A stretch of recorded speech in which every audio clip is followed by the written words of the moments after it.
Yo, and one more say Tresia. Assembly Nessa, nine.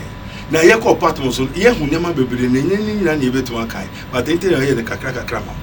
Now, as a moa yabu, as a moa, send I you say pastor for be reclam one a ye abe phone and I one. A ye true one, a yampa, abe phone to mirror a sophone, a shamco, a yampa. Call a friend to call a friend. You go in Kratuaba. You babano, now Fronia. Like it, share, comment, and ring the bell. Subscribe so that you may have more knowledge, wisdom, and understanding as it is written in the Daniel. Papa morning no. Papa me say Yesu adom mo ye. Anyame adom so mo ye pa. Papa Kenisimo Papa ndo na do. Me da ho na do be 11:30 to 12. Me ti me gate gbem hwan a Johnson. O be pede ho ha. Ai mako baby me mama adeboni anu no mi hu. Ya wasi mi bure ni mi hu. And I'm saying, hold on. Mako fake prophet. I'm saying, hold on. Who is the fake prophet? Who fake prophet? I'll be who? Mama did me papa tem. Mama did me papa tem. And papa me press ye. And I'm catching say, "Wo Anglican na wo kono." Me meet we kodi di Anglican bishop atem. Ke ye no mama wa no antra nya minipa. When I catch say nya minipa, I'm say for di mission wo ko.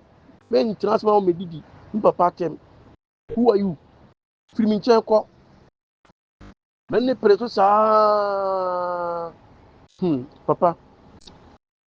Presra nyame se nyankopon kire me dia me ya sunsuma wade ebegu agewe onsi mi nche kura bie won kai me won hwe ma tie kwan kura bie ma pam aka kire se on firi mi fie nko onko wa fa me key kama aka kire se key no o dem da che no na me pick up intani na omu me to key fufo na on fix na me ntra se ma wo me didi mi papa tem ti papa ma kama na che na san apam na firi mi fie papa Simoni yankopon kan pa me da se Kristo asundin kan ba dia mi kan twa to ne se ana so ba yo san bon hu naked sa ana mi pagya me sa cross ro se kingdom yankopon Israel yankopon mama hodini tumi a metimi dia gina sa nsohwe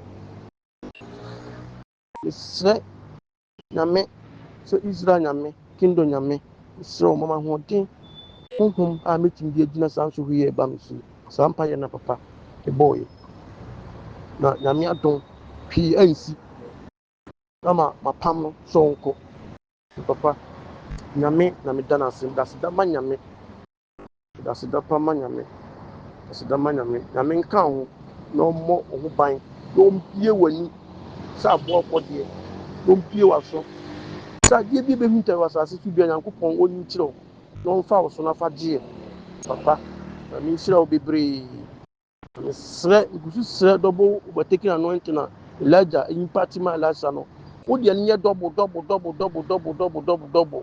yakupon kan on be brave bye. This program is brought to you by Rabboni Group, the Kingdom of God Ministry International, Unity of the Spirit in the Bond of Peace Fellowship, Nyamibechre Prayer Camp David, God of Israel, Inspirational Research Society, Prophet Dr. Abednego Investable Teaching Hospital, Commission on the Rights of the Kingdom of God and His Righteousness and Administrative Justice.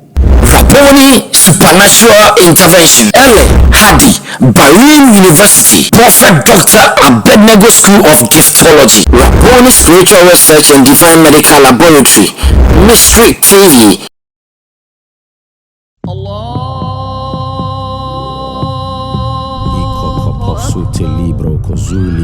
In the name of Jesus.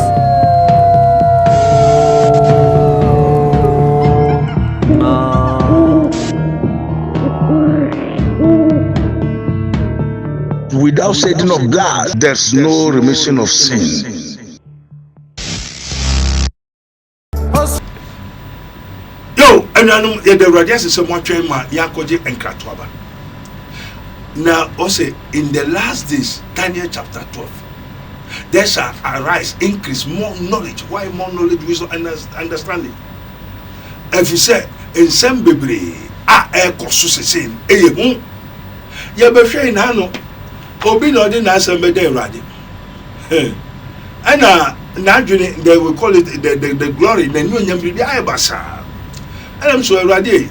Me person ebe ka sem no tell me akoka so osofo and me person na nkasa hu ye be ya de ne ye bibia ni papa fi abrochi na obehwe na ye bibia wi efe ye be ko a papa je onu we kakra sra we kakra ye we kakra efe do ho a o ti bang bang bang bang bang a wife to be Mame Gyata or the wife to be is Mame Gyata only Mame Gyata part 2.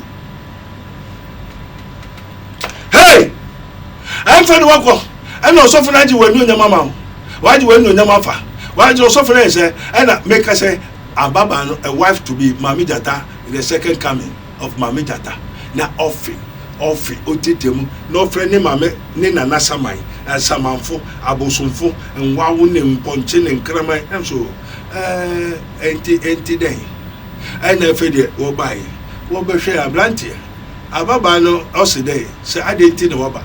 Na am passe na wo unye nunyam obeso dai ohun woni adua a chance I wode man aduane chamber pot wo discover man wode bu chamber pot wode aduane man wode bu chamber pot woni chamber pot junso kuruwa ba until won yan kwai ni niam akura wode bu junso kuro man na junso kuro mo gina ho junso kuro mo aduane di no obi a unye nunyam na oba obeware no se ade no sofo na je wani onyam na onyam na e wo hefa no sofo no koje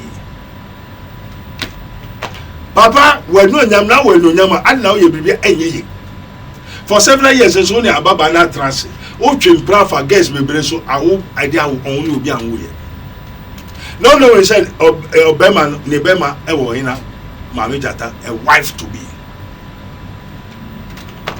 Mame ne bai egbugbugu ende sa osofo no me ka cho se ya asori no emfa baabi nko baabi bibia be ka che ye sofo and omo asori a omo twempra wo mu a osofo na hye se times about 5 6 7 years time no omo betume aware and to twempra na ko bum 5 6 7 years time a efe de osofo no me ma kwa se mo ye de mo ware nti obi etume twempra o sa na ade na obekọ baabi no ambo osofo na mane say no suffer no be kasa nyina or suffer no come so nyina the wife to be Mame Gyata to me ura or suffer no aka say no suffer no better to suffer no your befa no your befa. There are so many pastors and what prophetess and their witches and the wizards.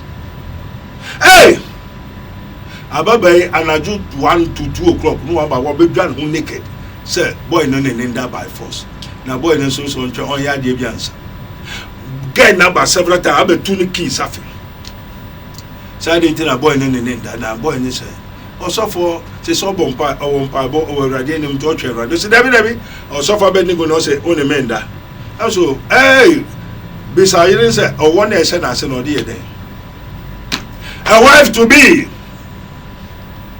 say Mame Gyata okuta owo e wonas o primary o san wo krama o san wo vampires esenasi na nti ono be ma ne da ni hunsu no hu bibia opopa ne ho a ne be ma nso ono pe na otume ne da to be ma ne ko ba bia wo dia wo onwo ena wa mase obeware boy no oba ise obewia na wakum na wasai boy no. See, this is life story of a pastor and Mame Gyata part 2 life see asomo and Yakobo Mpai anajo 1 2 meso every that same ye be hwe Mame Gyata na betra me paso me prophet Dr. Bedu of the Kingdom of God Ministry life for me them. I'm telling you the truth. I'm not here to joke. As it is, so ye may know the truth and the truth shall set you free. Come on, I command the Buddha Baker, Mami, and come a man be seduce you. What ye? Boy, any girlfriend or back, no, be seduce me, no, the other. Say, no, me home quiet, and Yajuma, me who did that. I am here to tell you the truth. This is his minister of Christ, Prophet Dr. Bedu of the Kingdom of God Ministry. As it is written, ye may know the truth, and the truth shall set you. I'm not here better. Me no asofo bebre a enkrofo wura won be confess asofo commission say ye na ye wura nim no kasa aha mo ahwe wani sukura che it is written, touch not my anointed and do my prophets no harm. And then boy nearby every day get no I catch a boy they say me kwak obey me home my cause also for bed go nesu. Only yesterday my debate I saw the girl now live. Oba people do light you know. And when sorry. Come on, take who be. He vanished in the what? In my room. What what's a baby nivias? Oko baby no so for say she na so say ba obisa house there shemen sam muja also for she no o to turn your mind o jiska o ye there o why there small you small catch say she no or no small no o ye there o free fan no buy. Hey, repent! Mo amuna mo wrong places. After maybe so maybe on the papa be buy papa ni yare awechi ya okwa sorry ma asora was and to susu endo do we so no dey ama edu we so ma me no ho na so for me ka chen say wanya ba hai we free me ho no ba hai ni mu dey emba me ho biom na o ba ho a na o be dum ye niama ma me no so wo ka sem chen wantie papa ni ho aton enne ma me no wawu oda wa no so for no buy o so me pese me bo ni di wo Ghana ha kwaye ma o so for be for busu fu due for o friend who so for o so nyo so for o nyame at the appointed time when the angel of death come o nyame bu fu ni ba ka tell say o so for o de unwu yesu so unwu biom enti ye behwe so be wu so be yari o se bibi be ye wa o so for me ka tell ma me ni say catch us for Abednego so o mani ni pe bi amba me main crop free aha radimba ehaimba also the children of the world in this dispensation are what wiser than the children of the light and you ehaimba and you sumba and you say crop ko bodon pimbi wo asuma sorry a wo mu ye sumba and crop be fi han wo be hu ne ekoso wie o so ko sum no o how dey hwe ni ho how dey do nua crowd be for between ne didi ababa ne kwakọ wewu anajo me hwe osaman ni ababa da se na efe wewu a me ye oden o se wo bobe kum ne kunu ekum ne nuanti me hwe na so o ye kwase ankasa wo agime wo de haimu wo so mpe haimu wo fi haimu akosum wewu dia o bebo mamane anse na okunu benye sika anya ha okunu ti ase ne owu ya de tole so wo kumase wo frɛ ya najo me commandi ya de sa ma nipa no ofuni sorry san kasaye life obi amu enya be kan se hwini wan ka de to so ha hwini wan ka kokoma enne wa yeye we sifie wa to car into oful se wa wie ne yire ewu na onim ne ba ha so onim ne fi so wa peda de chache me yes se me ba ye aduma ma jusika because the Osman Oscar.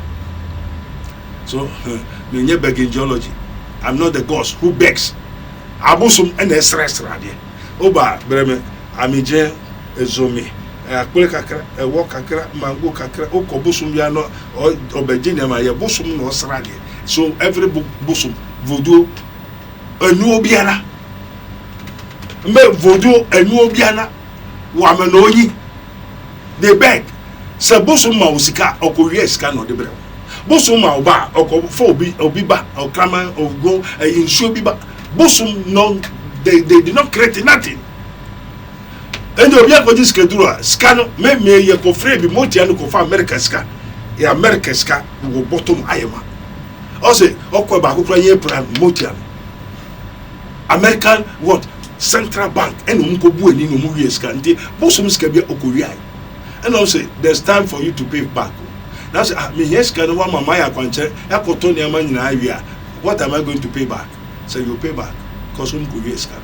Otie. Obi of this schedule saka wa bia they will pay back. Enter saka wa for bo dam chimi yam kwasa wo the toilet enum got amunsu. Obo another 7 days. Ya kotonu. Also say pescani dia yambe da funa da kamso wanim ne har kwa syasem akwa wo wa da funa da kan also so na pesca na wo ska wo hade na mfa na mani abre nto no hu so se ka dogo majo Maybe what? Germany. Bobo Scano call France, Paris. Yana yet Saint Sebastian. Yeba Paris be di power pa ewie ne ekoto go no ko jedru kwa ase asema kwa wo koto eska wo je ni na onim ne wo de ma opeteti onu opete ana wo twa ne tin na wo nu an ye di wie na o se je tumi no o de tumi an ma opeteti ye ho an me hwefo na hwere hia me hwe opeteti kwa ase asema kwa hey repent, I've told you. I'm not ashamed of the gospel of our Lord Jesus Christ. For the message of the cross is foolishness for those who are perished, but to us who are being saved, it is the power of God. Yeah, good on 1 year then now. Into my home, will say, gods, they are begging geologists. Towe. Satam in Obosophone in the University 5, 6, in Prafo 80, and Quadra 45. If you hire in the Kemen, all of 4 Ajri, Dolly Woes Badi Kahato. And the one because open through open one, will end our bed chop money of the house at the same malam for.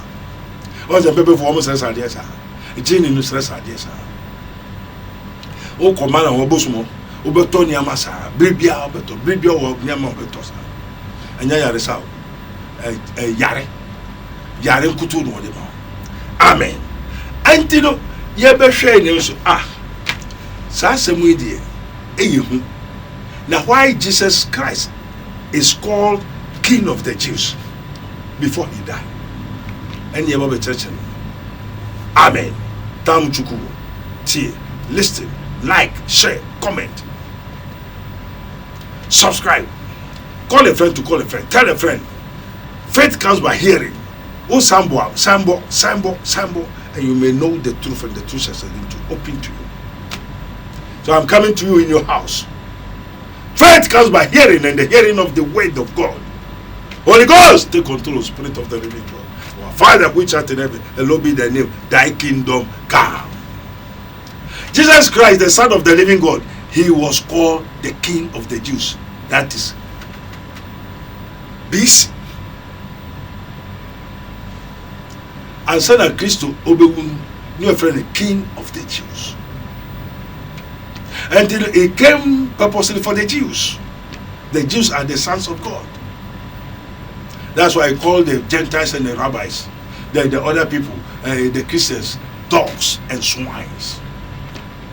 So after death, AD, and he's called the Lord of the Laws, the King of the Kings, the Eternal of the Eternals, the Lord of the world, Rabbi Alamin. So Jesus Christ, before he will die, is the King of the Jews, not the King of the world. So after death, he became what? All power in heaven and the earth, the Lord of the world, the Rabbi Alamin. One can tell a Muslim. After death, Yesu obewu and I sorry 3 days time. Also mebubo nansa. Mese oseyem bose obewu. Nani nansa wa sorry o. Hallelujah. Eyam parase wa sorry. Onyame bo sheno. That is the Easter Convention part 2. Nyame bo sheno abe moye. Abe moye. Abe moye. Onyame bo sheno abe moye. Abe moye. Yes way. Abe moye. Onyame bo sheno abe moye. Mese oseyem bose obewu. Hallelujah. Nani nansa wa sorry. Isasa foradi eyam parase wa sorry o. Onyame bo sheno abe moye. He was dead. 3 days he rise up with the whole world. Assassin wusu earthquake. Assassin kesen to me in trani also. The foundation of the earth is shaking wusu sa. So the from wonyina above of so and no grow ade no obunu free. Opui white. Surrounded by the white rat of Christ, through which nothing negative can penetrate. So behold, all power in heaven and earth has been. Now Jesus has become Rabbi Alamin. And this is Pepe Fonika say, Alhamdulillah, praise be to God, the Lord of the world, sir, Jesus Christ. So Quran called Jesus the Alhamdulillah Alamin. Praise be to Allah. That's Quran called Jesus. And you know, me be sure I'm say na say yanko India maybe say yes we yanko every realms of the spirit, the occult powers, that is occult, the hidden laws of nature. You want from the world of the air, from your crew, or mambu ha and from Ankutu, your mambu a jack, or mambu a American, or mambu a yinsu. That is the whole the world never hold a yinsu by botanicals, any botanicus. Do you know botanicus? The kingdom of trees, the kingdom of animals. Nobody. I did not see Rabbi Alamin, the Lord of the worlds. I said, therefore, aliens in it, spirit beings in a woman in a gnomes. We have so many different kinds of species, animals, the reptiles, the anakims, the giants, the Nephilims. Maybe someone said, nobody knows the Lord of the world. I'm saying, already. All this pane hinte nyansafono wada die kire yen kukuano mesi all this pane hinte nyansafono we ya kire yen kukua. Hallelujah, hailo enya epuwe, hailo enya epuwe, hailo enya epuwe, ogofo rego naba onyame refre enema. I think me ko to gbe na gbe ni abosun fo na de me ko che me hu Rabbi Ala, me hu the Lord of the world, me hu onyame asemo. I say and na abosun so ye kwasea ka na yeso bosun na ye ko na e ko fa nyama ye de duro wi odufa ebu ho ejira ho na wo hwe ha na wo hwe ha na ebu a ahwehwe bo wo jira ha na wo hwe obi o kaje bi o to bi jira ha na wo hwe obi o ba bi na wo say wa bi o nka ku okay, who say man pass man, but nothing pass God there. Therefore, who are you? Who are you? Who are now shall you show me now? Who will be entering? And so, Obe won't mean sorry. Also, the soul that sin shall die. Or crown your money. Obe. But Jesus never dies again. Say, behold, I'm he that is there, and behold, I am alive forevermore. Yes, one will be. This will be baptized. That is called the Lord of the Lords, King of Kings. And he said, you will Rabbi Alami. We are saying, to me now, Gura, a woman will him or him. Now you will know why is a man consumer drama. The ghost, Togby, or got Togby Zip. And your spirit or your Accra or Cromfoy or say a commune. And this or Henry and Nano transfer, only sort of only say what happened in Yakuya, put your babies. They are born to me out. In a born to me, told that them now say Jericho or Ketro or 1 minute a granum pupua, maybe a bosom. Expert. They are to do it in an abbey, Toby, money, low, Toby, own him topical. Oh, yeah, Nana, now say Toby, own him topical, own him Bodun, own him Bosonko. Now, Rabbi Alamin, Jesus Christ, the Son of the living God. The immortal of immortal, who won't can she automate sa what to then move film. I didn't want Jesus Christ, the name of Jesus Christ, some crack. Namonto. Na ohia eka obre amani musu ya denya o you free. Say ye are gods and intina mo ye enyame. O ye enyame bia ya aboa. Every voodoo bia ya aboa. The gods are all animals. Believe God for wonders. And you know, we say mention am say Erade nechi nanim obi ene obi.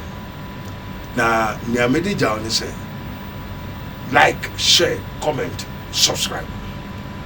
Baby a wo biara wo ni amanye. Oye adwuma enye wa bobra abrante osisu unyama basa. Uno ba bi atra 7 years. Uto ka bakro ba na ka 10.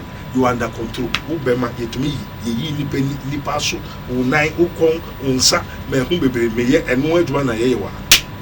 Asofo buhunu ya po bi osofo na hunu bambala ye behwe na na yeri twitwa nam wo so.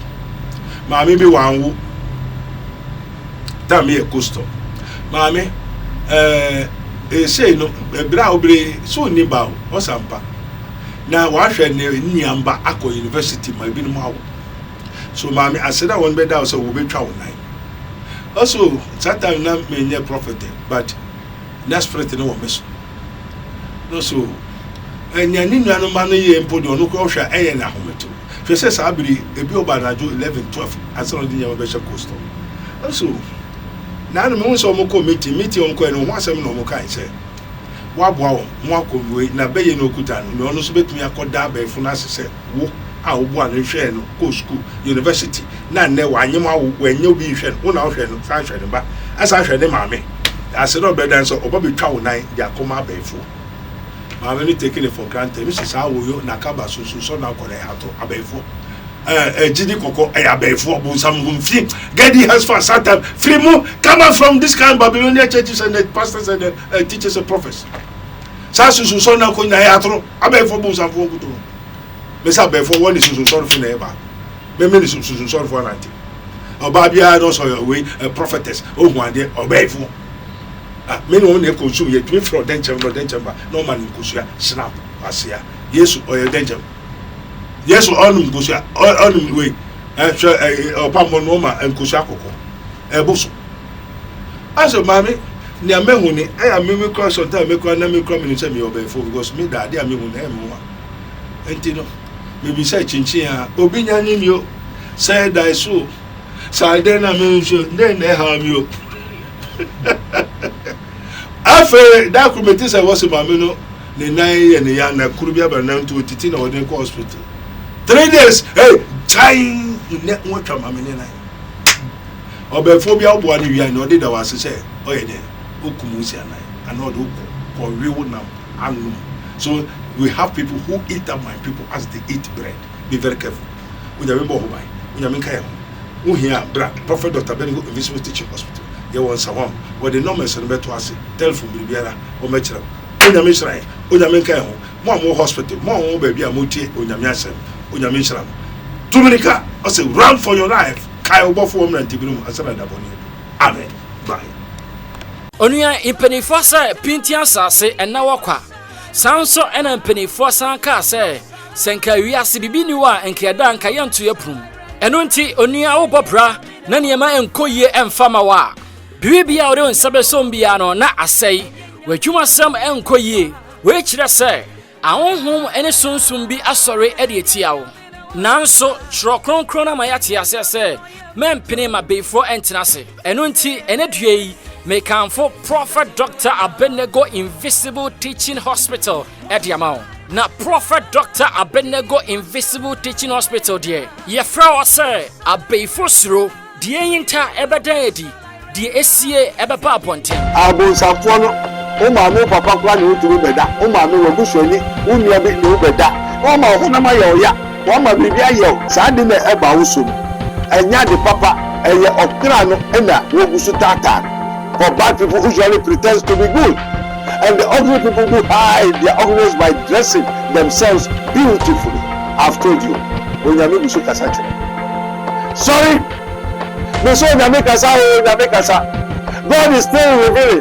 God is still speaking. How be anywhere called Prophet Dr. Abenego Invisible Teaching Hospital. Sao how no entimi emfri ho.